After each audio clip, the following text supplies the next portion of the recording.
วัสดีท่านผู้ชมวันนี้ได้เด็กเขาพามาเพื่อที่จะมาพักผ่อนซึ่งว่าสถานที่นี้เป็นสถานที่ว่าห่างไกลจากผู้คนนะบรรยากาศวันนี้จะเป็นยังไงเดียว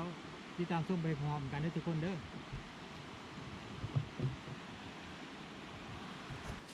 ปัจจุบันนี้บอลที่ว่าดาเคยมาพักได้ถือเข้าเจ้าตัดใหม่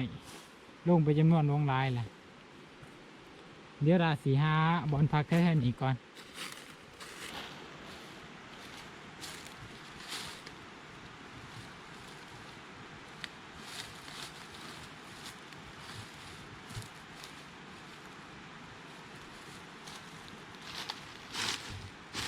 เดี๋ยวราสีหานะไม่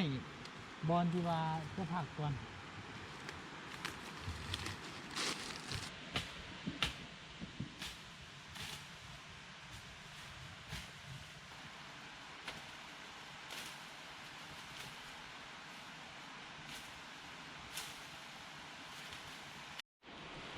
หลังที่ว่าได้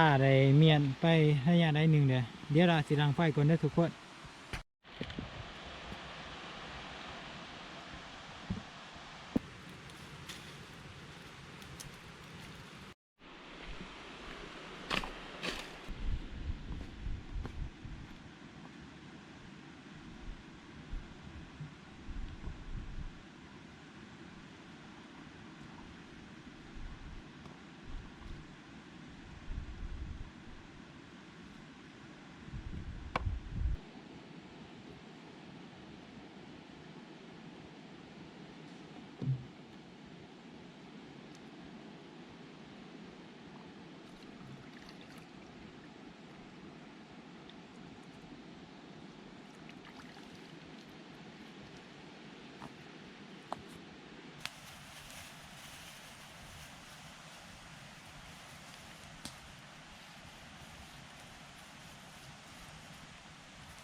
หลังจากที่ว่า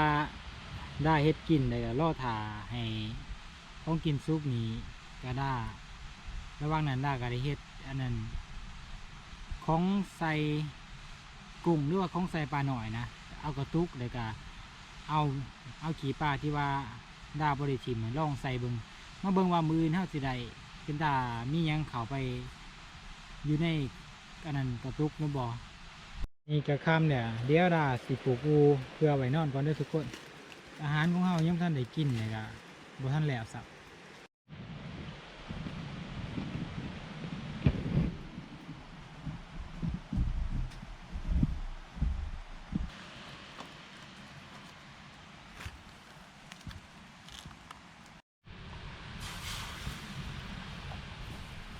หลังจากที่ว่าเฮาได้หุงข้าวแล้วก็ปิ้งปลาสุกแล้วเฮายังสิขัวไข่อยู่แล้วก็หลังจากนั้นเฮาสิกินข้าวแล้วอาหารแบบง่ายๆปิ้งปลาแล้วก็ขัวไข่หุงข้าว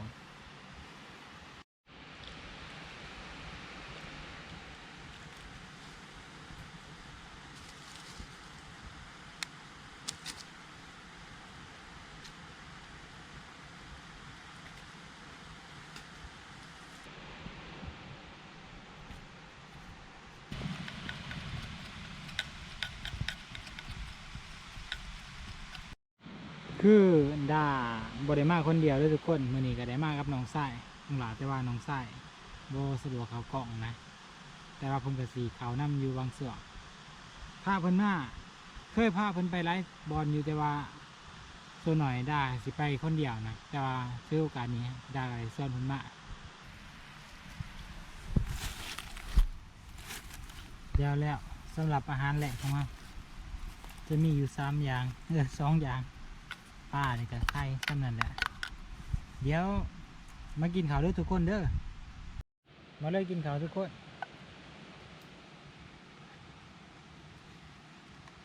มันมีแจ่วนะ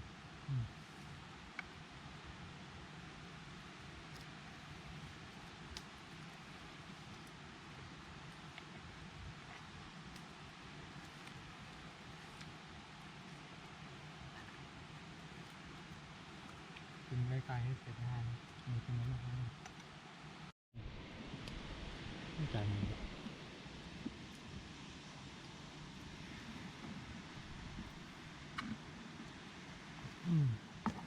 หลังจากที่ว่าเขาได้กินข้าวแล้วเขาก็ได้นั่งพักผ่อนแล้วก็สู้กันจะน้อยประมาณข้าวหนึ่งเดี๋ยวจะน้อยเขาก็สิพากันเขานอนแหละ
สบายดีตอนเช้าทุกคน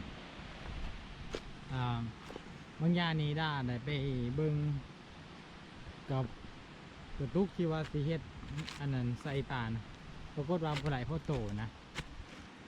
เมื่อบ่ได้อาหารเนี่ยเดี๋ยวพวกเขาสิพากันเหมียนเครื่องแล้วก็สิกลับเลย